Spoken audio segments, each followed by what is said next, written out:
convidada é a doutora Nana Castellanos, ela que é advogada, sócia aqui do escritório, Lara Martins Advogados Associados, conselheira aqui da OAB. Seja muito bem-vinda ao nosso programa.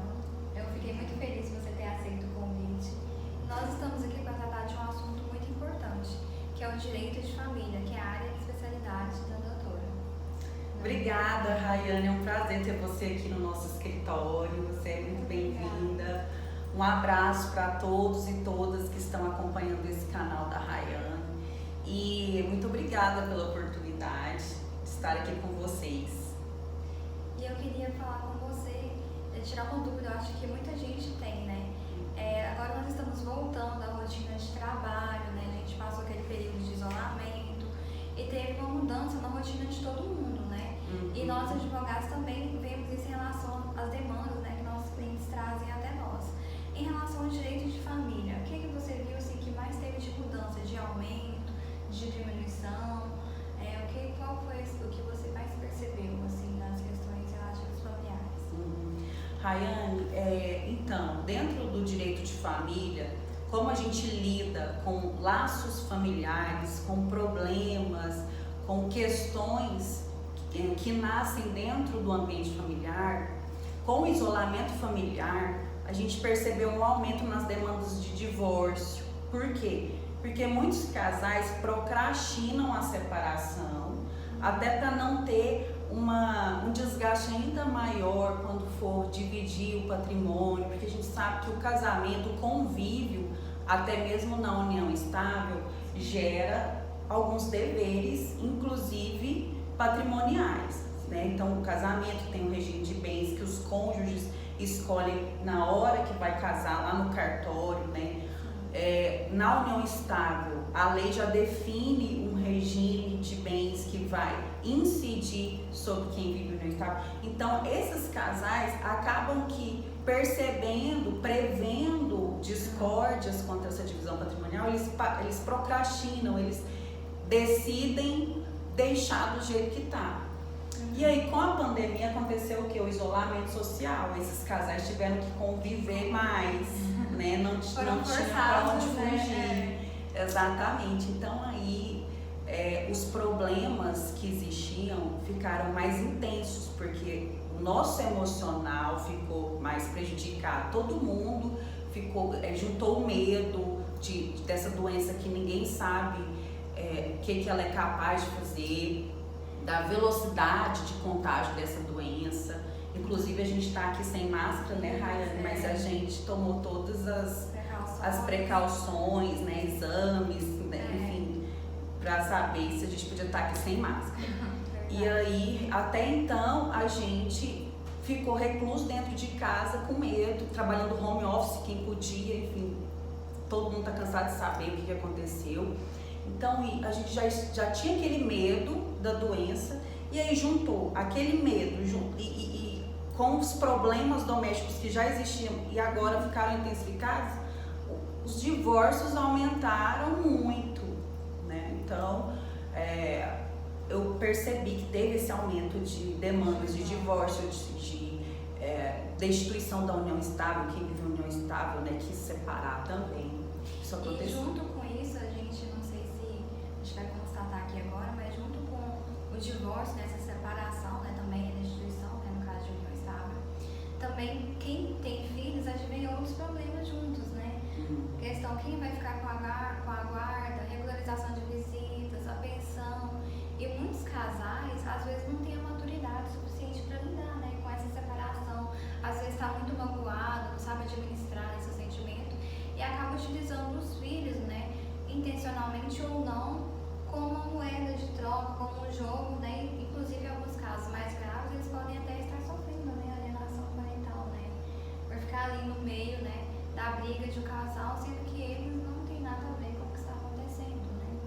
Isso, muito bem colocado, Rayane. Infelizmente as crianças, não só as crianças, mas aqueles considerados vulneráveis dentro de casa, crianças, idosos, portadores de deficiência física, são pessoas que nesse clima doméstico de insatisfação são as mais prejudicadas, porque tem uma resistência à agressão diminuída, né? Então criança mais do que nunca sofre com as demandas judiciais.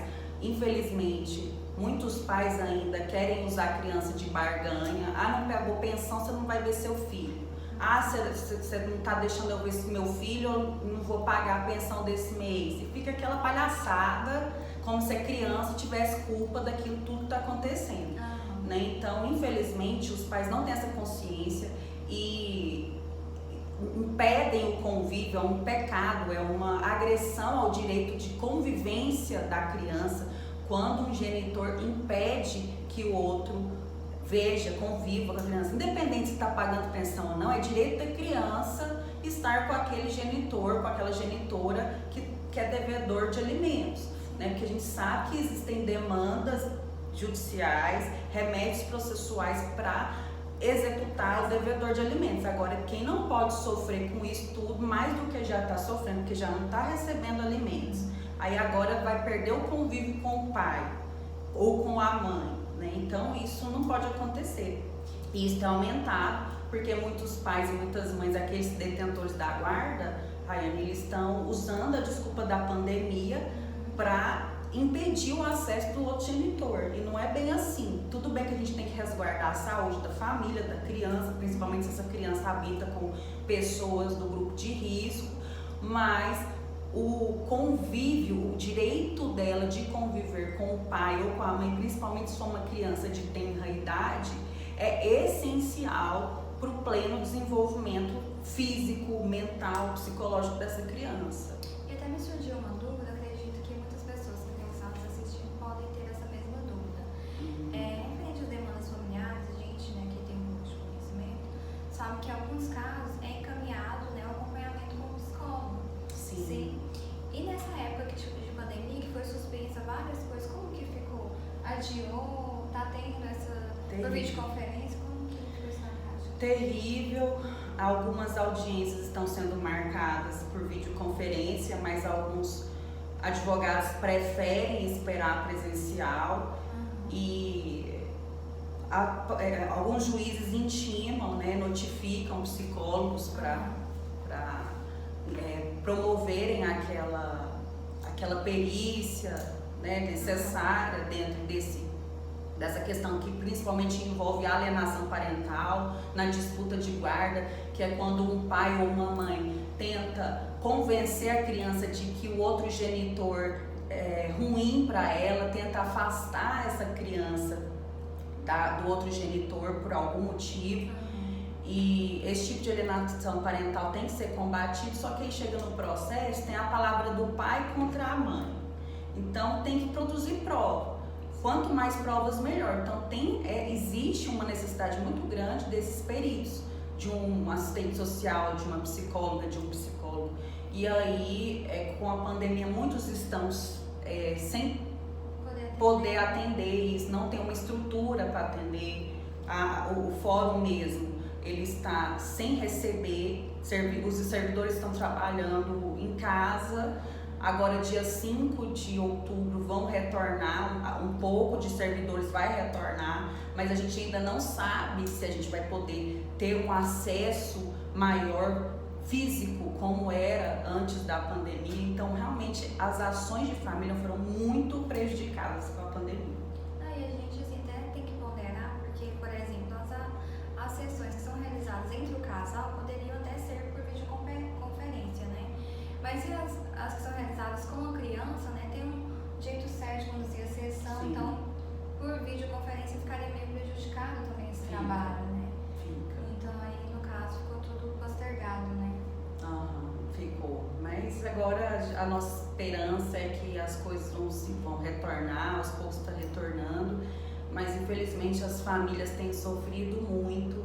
E uma observação que eu até queria fazer aqui através do seu canal é que eu percebo, Rayane, que os advogados de família, alguns deles são muito litigantes, né? Chega na audiência já com um tom de voz, já com acusações, e isso não é interessante para o interesse não é interessante para o cliente, porque como as emoções já estão à flor da pele, seria interessante o advogado ali apenas para mostrar o direito, que é o nosso papel, defender o direito do cliente, mas da maneira mais leve possível, porque a audiência já traz uma sensação de ansiedade para as partes. A gente faz audiência todo dia, mas os nossos clientes nunca fizeram uma audiência na vida, então eles já vão ansiosos para a audiência. Chega lá, se o advogado tem uma postura de ataque, né, tá ali para brigar e não para resolver, isso, gente, prejudica demais o andamento do processo. Questões que poderiam ser resolvidas ali, né, se o advogado fosse verdadeiro com o seu cliente, falar, olha, seu direito é esse, não adianta brigar, porque a lei é assim, o nosso poder judiciário lida dessa forma. Então, muita coisa seria evitada. Mas, infelizmente, a nossa cultura, desde a faculdade, a gente aprende que a gente tem que brigar, mesmo sem razão, né? E isso prejudica muito as nossas audiências dentro do direito de família e faz aquele ambiente hostil ficar ainda mais hostil para as partes. Não, e assim, isso que ela falou, eu percebo muito também, porque eu estudo muito sobre os meios, né, extrajudiciais de resolução de conflitos.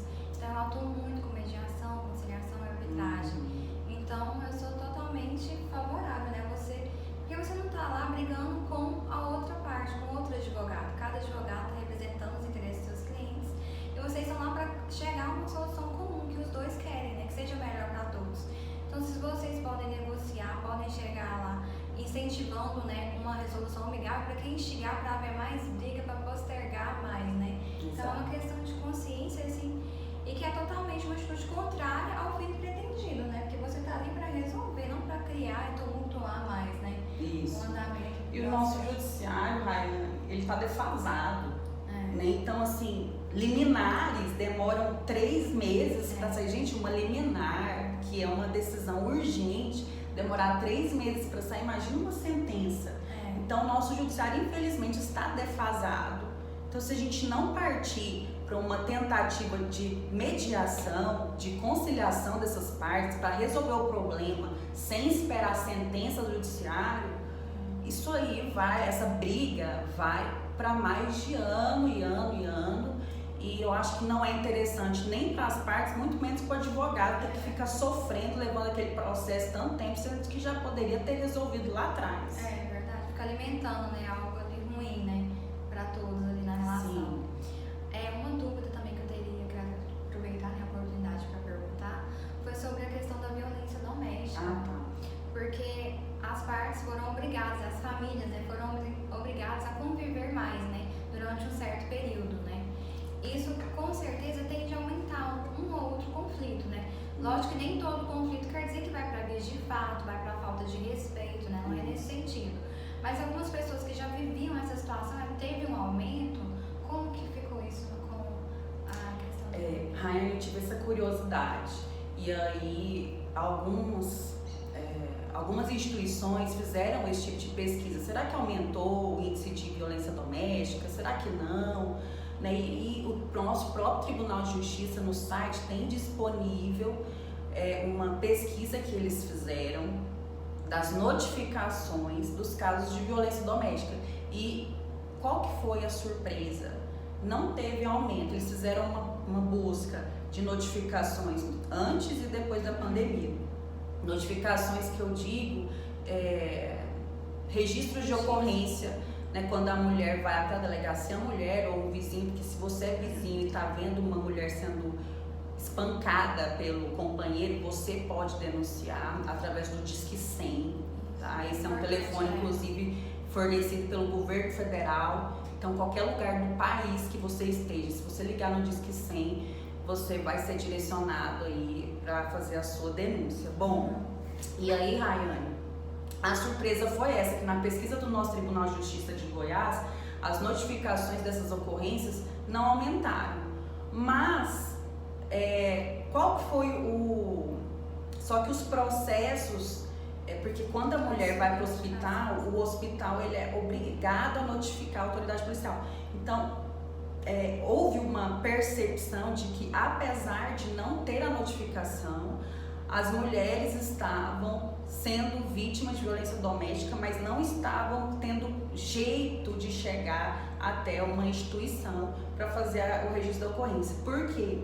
Porque ela está enclausurada com o seu agressor. Então, quando a mulher consegue sair de casa para fazer uma denúncia, é o momento que ele vai trabalhar, que ele vai pro boteco, né? E agora ele não sai de casa. Então, o número de notificações não aumentou, mas a subnotificação, que é o caso prático da violência, aumentou estrondosamente, porque a vítima está presa com seu algoz.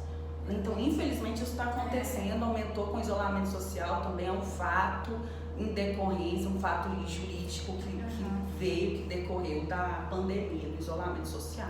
E é importante a gente conscientizar essas pessoas, né, igual você falou, tem um Disque 100, que se você souber, né, ver, né, que alguém está sendo aí espancado, agredido, para você fazer a sua parte também, denunciar, né. Você pode fazer uma denúncia anônima, de repente você não quer expor o seu nome, faça uma denúncia anônima, mas não permita que esse tipo de coisa aconteça. Quanto mais nós omitirmos, mais os agressores vão se sentir na legitimidade de continuar praticando. Então, se a população começa a repudiar esse tipo de coisa, mesmo que seja em piada, gente, a gente tem que aprender a parar de rir de piada nesse sentido, de machismo. Ah, mas será que não é mimimi? Não é mimimi porque você nunca levou uma porrada. Você não é mulher e nunca levou uma porrada do seu companheiro e achou que fosse morrer, né? Porque uma mulher é diferente. E isso vai a força né? é muito diferente, exatamente. Porque às vezes começa ali uma discussão, as partes acaloradas ali, começa a falta de respeito nesse sentido. Ah, eu falei alto com você, a gente passou a gritar, e de repente eu me senti no direito de partir pra cima de você, você partir pra cima de mim. Sim. E agredir até que mata, né? Uma pessoa ali morre e cessa nesse sentido, né? Isso. Com a morte, geralmente da mulher. E acaba que na prática a gente lida muito com mulheres vítimas de violência doméstica. E elas, quando elas se encontram na situação, elas já estão tão emocionalmente abaladas que elas não têm força para sair daquela situação. Então, às vezes a gente se pergunta, né? Por que ela não sai de casa? Por que ela não denuncia? Gente, ela já está aprisionada psicologicamente.